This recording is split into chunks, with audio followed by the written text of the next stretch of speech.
What is the name of the title today? The title is called Stop Trying to Let Go, It Does Not Work.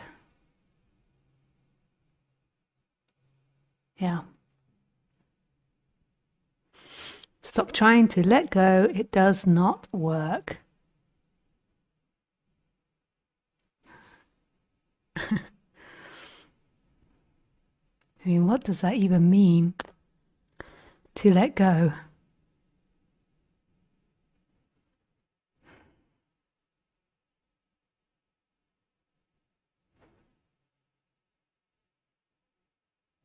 So,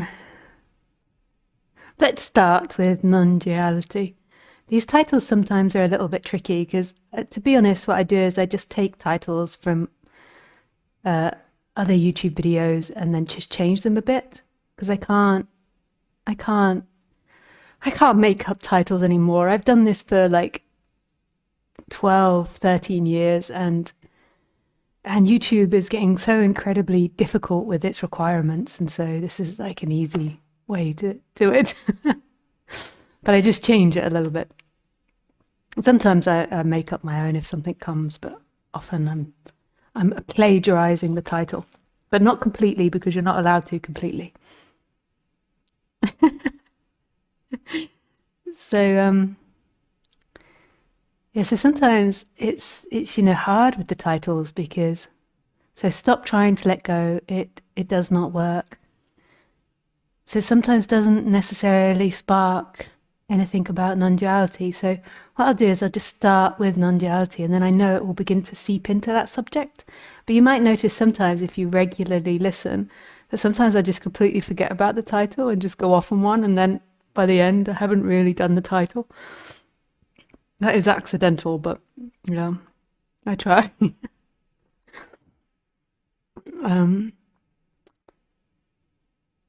So what is non-duality? I mean, this in itself could be the title of the talk every week, like what is non-duality? Just that is like something that could be spoken about infinitely. So there's different ways in which non-duality can be taught. And there's different types of teachers, and I don't see any of them wrong. That doesn't mean that I equally see them as right either. I just don't see them as wrong. I see all the movement of this. And your body-mind mechanism will be attracted and moved to exactly what it needs to be moved to. There's some non-duality teachers out there that are teaching where I'm sure they're doing it for power and money, and there's some that are genuine, and there's some that are halfway in between. All different types. You'll get all different flavors because that's the nature of life. Why not? If it's true creativity, then it can create every possibility. And you can't really be attracted to a fake teacher. I don't live in the UK anymore. I haven't done for a long time. And so my English is getting a bit weird. Plus with my dyslexia, I've noticed that. So if you sometimes notice I'm talking a bit hickledy-pickledy, it's partly my dyslexia and awakening combined. And then it's partly because I'm moving through many different countries with different languages that speak English differently to each other and then to my native country. So I'm just getting all hubble-doubled. You see, that's not even an English saying anymore, hubble-doubled. Hubble-bubbled. I don't know what the one is. Hubble-jubbled, jubble-hubbled. I don't remember what the saying is. Anyway, so the idea that you get attracted to a fake guru is actually a lie. You can't really be attracted to a fake guru or teacher because when you really understand how life is working, everything is your teacher. Everything is that. Everything. And even if we call it relatively that you got attracted to a fake teacher, if your heart is pure, and I know this will be very unpopular to some people, but if your heart is pure, then you will process that correctly, and that will be the perfect teaching for you. Like, so I went through many different teachers, well, not that many, but different teachers, and yeah, I know some of them had bad intentions, and some of them had lovely intentions, and even through the lovely intentions they sometimes ended up doing things that were very maybe painful or difficult to take. And now when I look back to it, when your heart is pure, you take everything as your teacher. It doesn't mean that you don't say they're wrong, or you don't call out abuse, or you don't flag things for other people. It doesn't mean that you do. It's that nothing is going to stop you from finding peace. Like everything that happens to you, if your heart is committed to this, then no matter how terrible or how wonderful it is, it will be transformed into the perfect teaching. Even if you don't find a teacher and it's simply your daily life that is your guru or is your teacher. So anyway, my point was, let's see if I can go back. My point was is that there's so many different teachings of non-duality, and none of them are wrong. That doesn't equal they're right, but none of them are wrong. They're all in the perfect play of things. And the most important part is your heart and commitment to truth, and seeing through illusion no matter what it throws up. No matter what it throws up.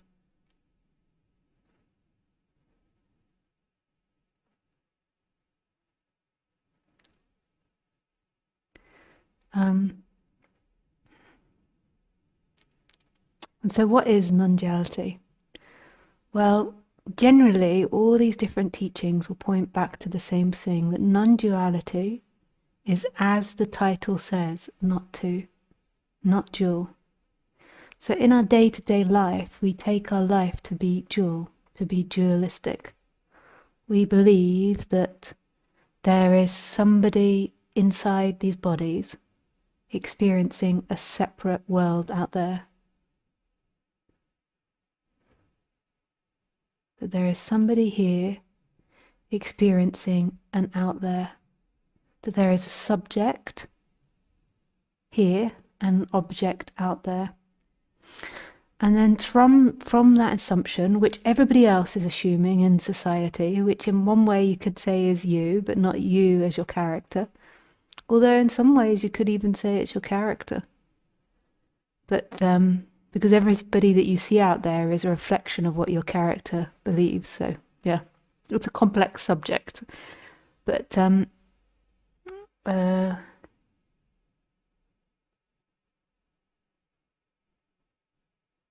I've forgotten what line I was there. I think it was like, as soon as you assume that there's a someone there, then you're in relationship with an out there.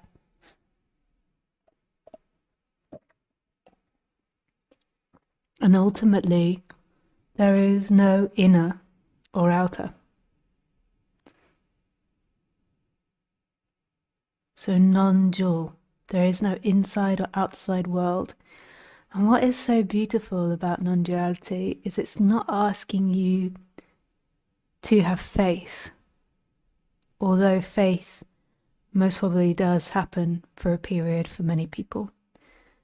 But what it's asking is to investigate your direct experience, and it says that this isn't something which you wait for after death. This isn't something that you wait for in the next moment. It is something that is available right here, right now. And it is in the direct experience. And what joy that is. What joy that is. So what happens when somebody feels like they're inside the body. So when this illusion, we call it in non-duality illusion, when this illusion arises that somebody is inside this body, then that illusion is telling itself a lie. So that illusion is a lie. And always when you lie, there is an element of discomfort in it. You know, when you lie to other people, like there's always an element of discomfort in it for most people. Or if you don't tell a story accurately afterwards, you're like, oh, there's an element of not feeling great about that. And then this is the initial lie that you are somebody in here. And then what happens, as soon as you begin to lie to yourself that you are somebody in here as a person, as a character, then that person feels very vulnerable. And then it's always trying to find its stability in the world. It's trying to find stability by making itself a really fixed and strong entity. And then it's trying to find stability by absorbing as much pleasure it can and rejecting as much pain as it can. And deep down, underneath this movement, what it actually wants is stability and peace and freedom, but it looks in the wrong direction. So as soon as that initial lie arises that I am somebody in the body, then that person looks for that freedom in itself, in becoming a bigger ego, in becoming more defined, in getting more pleasure and more things.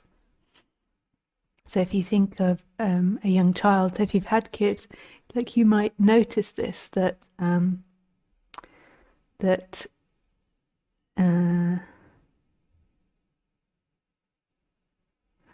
you see them like develop and play out their ego, and you watch their ego change over time as they get more and more concepts.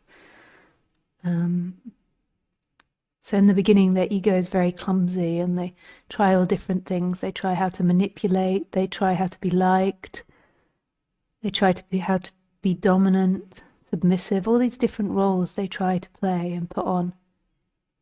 And they're trying to find a stable sense of them that works in maximizing their pleasure. So, yeah, say if they're born into a little girl's body, maybe then they use the qualities of femininity to try and get what they want. And then they keep trying to build on their femininity because it works for them, and then they build on it. They keep trying to be more feminine or look more feminine or play more feminine. They reject all masculine thing. And all of it is an attempt to stabilize themselves as something. That doesn't mean that naturally they don't have a movement towards being feminine or masculine, but this is the seeking ego layer, which feels uncomfortable because it believes it is someone, it believes it is separate, and then tries to solidify that and find a solution for that in time.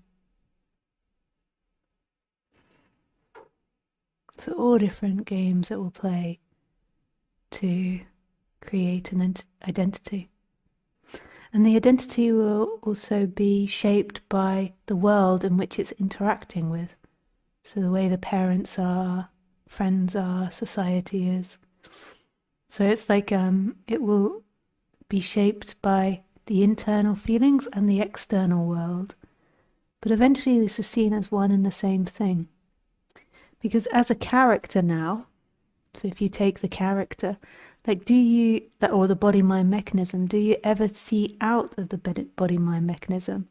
So whatever you interpret the mother to be, is that the same mother that the siblings are seeing? Or does everybody have a different feeling of the mother? And would everyone describe the mother as different?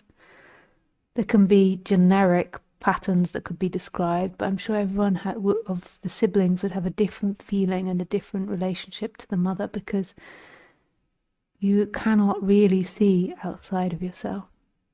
So everything you're interpreting is about you. So if you feel very insecure as a child and very unloved, maybe the other siblings that don't feel that might see the mother as loving, but that child might see the mother as rejecting, as not loving.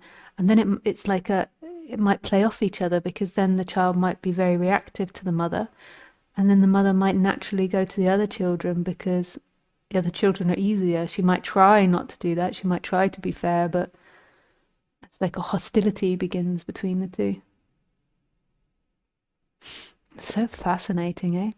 And we all take it so personally, and it's completely impersonal.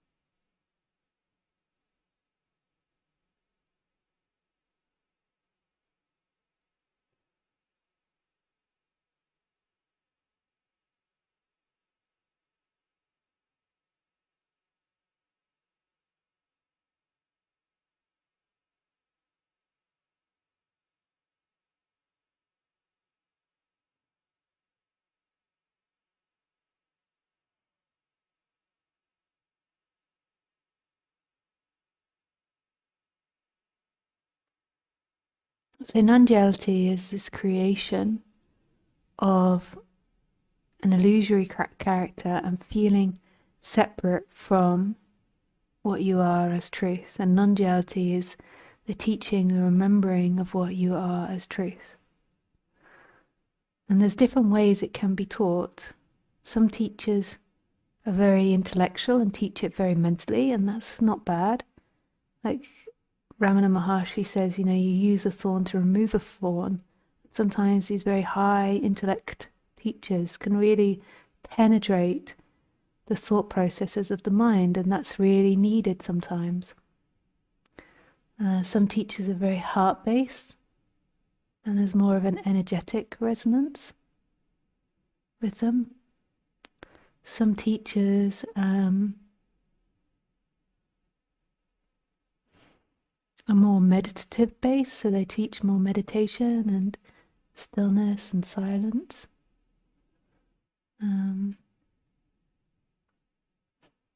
Some teachers are maybe like the truth teachers. No, not the truth teachers. The what's it called? The Zen slap teachers. Where they're more like fire and like set you on fire.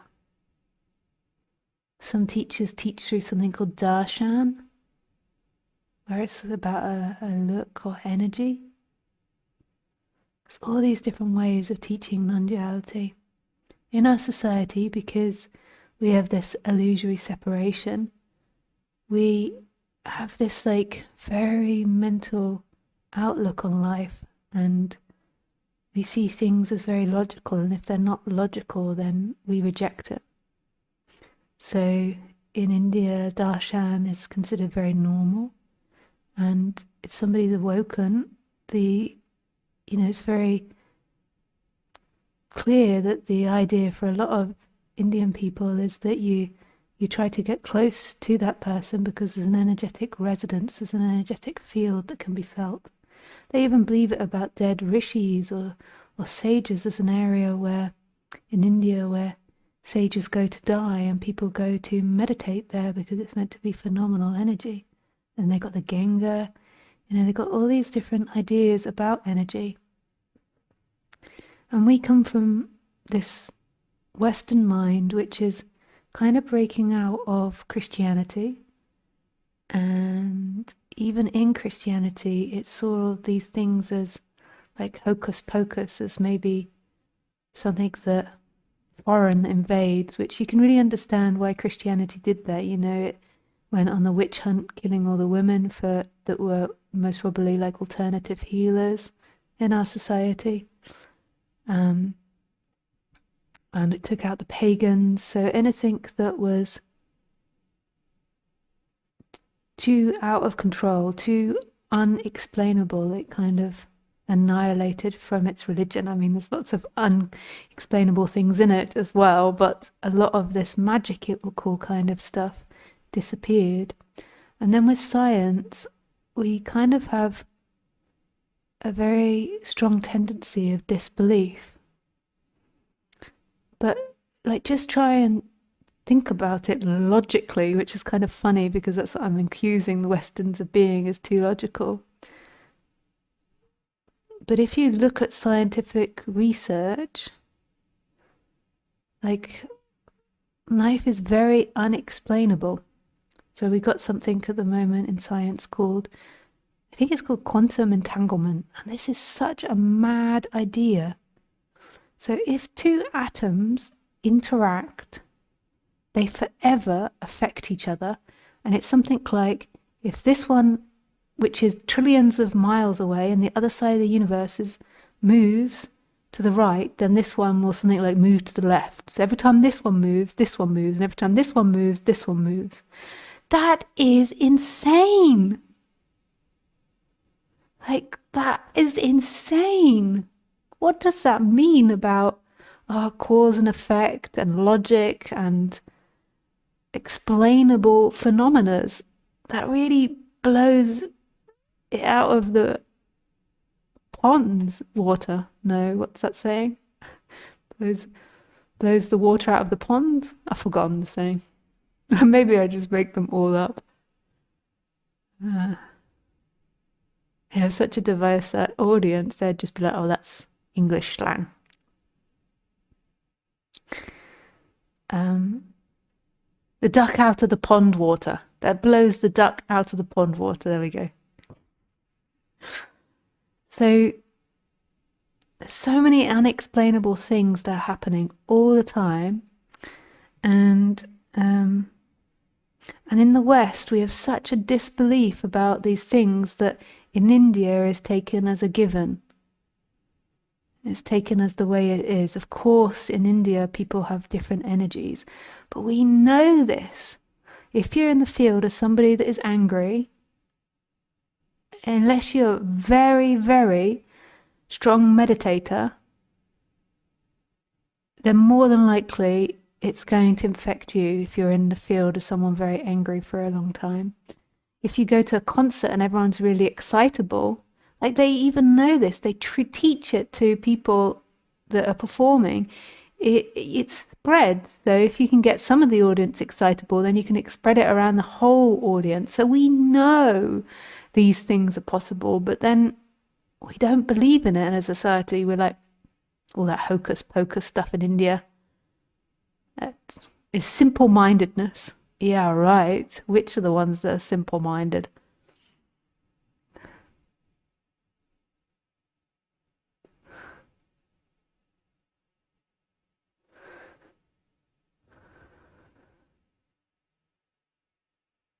Yeah, so anyway, that was back to like the different ways in which non-duality can be taught, and our idea that non-duality is an intellectual thing that is being passed on to us, and that we understand it and that we will get it. Who? Who?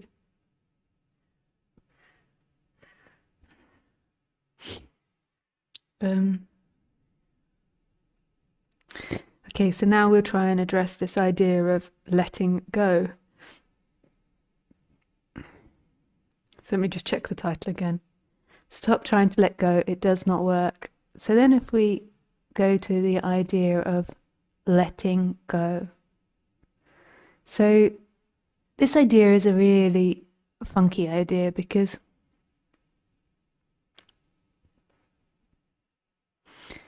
in some ways you could say that, like, to completely let go or give up, there will be a dissolving back into what you are beyond the person. But how would you let go if you don't exist as a person, as a separate entity? If there's not really a you inside the body, there is phenomena appearing at every moment instantaneously, and there is no division between the observer and the observed, then who is going to let go? And you'll realize that it's imagination that lets go. And that can be helpful for a period. So you imagine yourself letting go. So say if you're in conflict with your partner because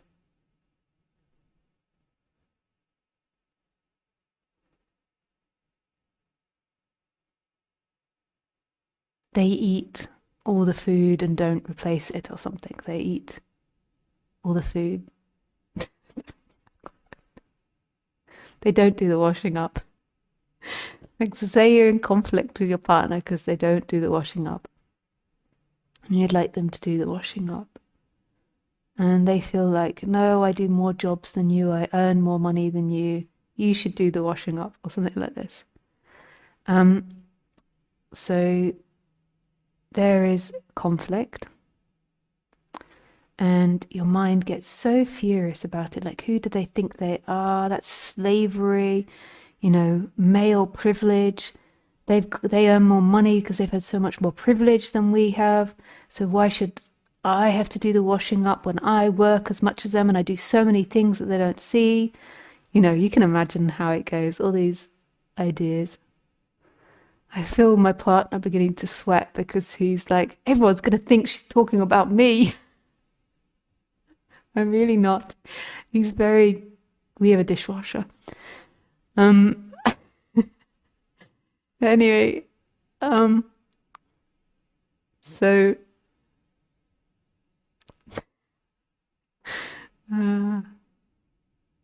so anyway, you're getting really furious in your head and you're having lots of conflict with them and like, you can't even look at them because you're so furious about it. And you keep rehearsing how you're going to tell them and how you're going to break them down and make them see your point.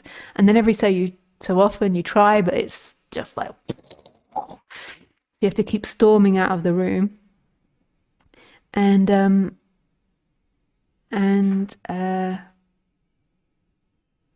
if you get the concept into your mind at some point to let it go, that can have a profound effect. I don't mean like if you get the thought to let it go and just do his washing up. I mean, let the argument go. And you can stay by your boundary of like, I'm only going to do this much washing up by a week. Like, he can't force you to do the washing up. But you decide to let all the anger and hatred and resentment towards him. This can have a really profound effect. Like, to let it go. Like, who cares in the end? A dirty mug, a dirty bowl. Like, when all is said and done, who cares? I understand sometimes that you have to erect boundaries and you have to put all these things in place. I'm not suggesting that you become a doormat, but you let the argument go internally. So you stay by your boundary. This is how much washing up I'm going to do a week. And yeah, you keep your boundary, but you let it go internally. So you stop going over it again and again, and you sort of speak yourself into letting it go. And that can have a profound effect.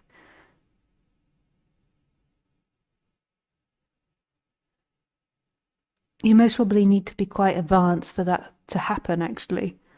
Because most of the time what will happen is that you'll get into an argument with yourself, and the more that you try to let go, the more that you'll get into like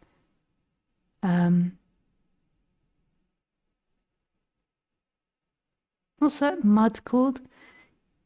Sinking mud, sinking sand. You'll get into boggy waters. Like, you'll begin to argue with yourself. But if you're quite advanced, the idea of letting go and to drop it, that the idea might pop in, and then all the thoughts get popped, and then there is a dropping of it. But if you're not so advanced, then most probably you'll begin to argue with yourself. But anyway, this isn't exactly what I wanted to speak about, because actual true letting go is beyond that. So that one that comes up as a thought and says to let go, it can have a profound effect. Like Ramana says, you use a thorn to remove a thorn. So it could really soften and relax many ideas. It could create a mental storm inside your body where you start shaming yourself that you haven't let go as well, depending on how advanced you are, depending on your personality type. So advanced doesn't mean that you can just do it. Like if you've got a certain personality type, that could just shame you instantly.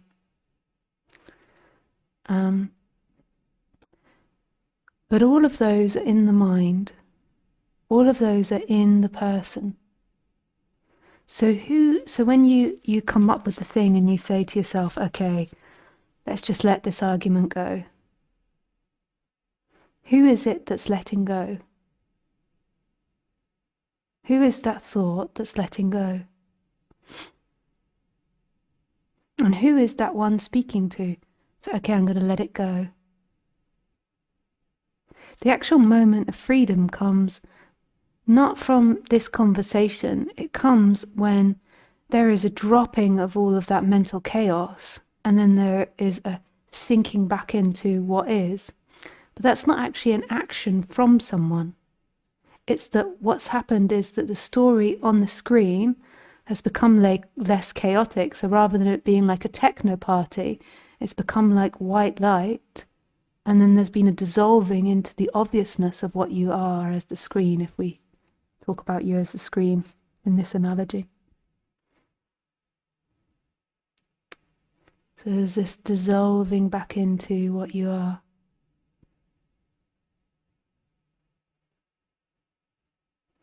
Through the questioning and through the saying, letting go. But it's because that dissolved, it's not because there is somebody that did something. Like, who is this person that lets go in time? Who is this person that is talking to itself?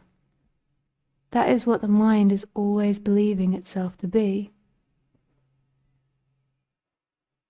And this is why you could say, in a way, letting go does not work. Because it keeps you in an idea that waking up is your responsibility. And that you have to let go in order to wake up. But that's not true. That one that is narrating all of that doesn't exist. There isn't a continuous you. There is thoughts and feelings in every moment. And there is something prior to that which is always free, that is never affected, that is everywhere and nowhere. So all of these things of letting go, of you working on yourself, it's all in the film of you. But when the film is like really chaotic, it's hard to depict the screen in which the film is played on. Because there's so much happening on the screen. It feels too busy to see that there is a plain white screen behind it. But as the story and the film of you becomes less chaotic and more still and more silent, until it gets less and less activity, and you begin to see that there is this perfect white screen that's always free behind the story of you, supporting the story of you. So I'm a total fan of using the mind to settle the mind down, of settling down the character, of working on yourself. But you have to realize that working on yourself is all in the dream. It's all in the film that is playing on the screen. The screen has always been there. If the film wasn't played on the screen, the film would be chaotic. You wouldn't be able to depict all the colours and pictures that are forming. You need a screen in order for it to be shown on.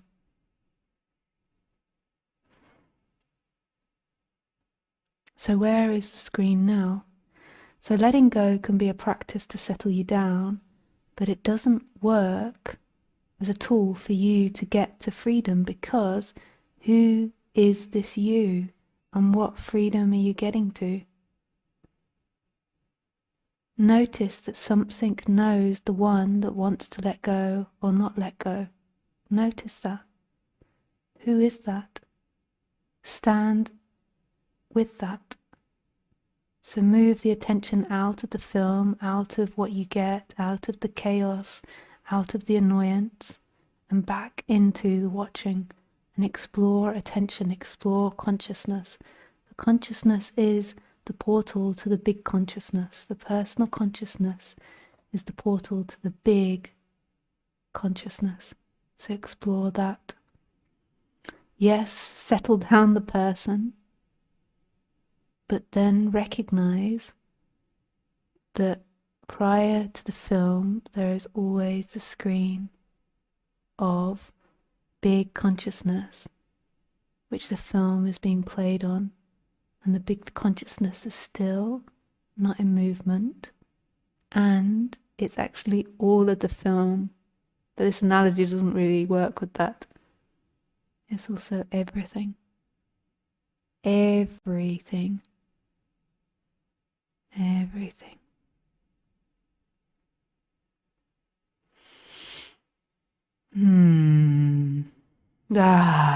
My friend who I'm going to be interviewing on Monday is always doing this.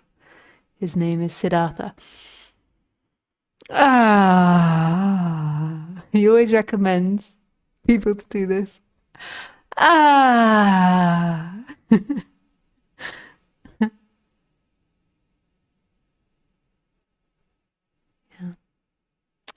So, okay. We now go to questions and answers. If you want to join these Zoom talks live, you can find out how to do that on my website, and you can join the community and you get to ask questions.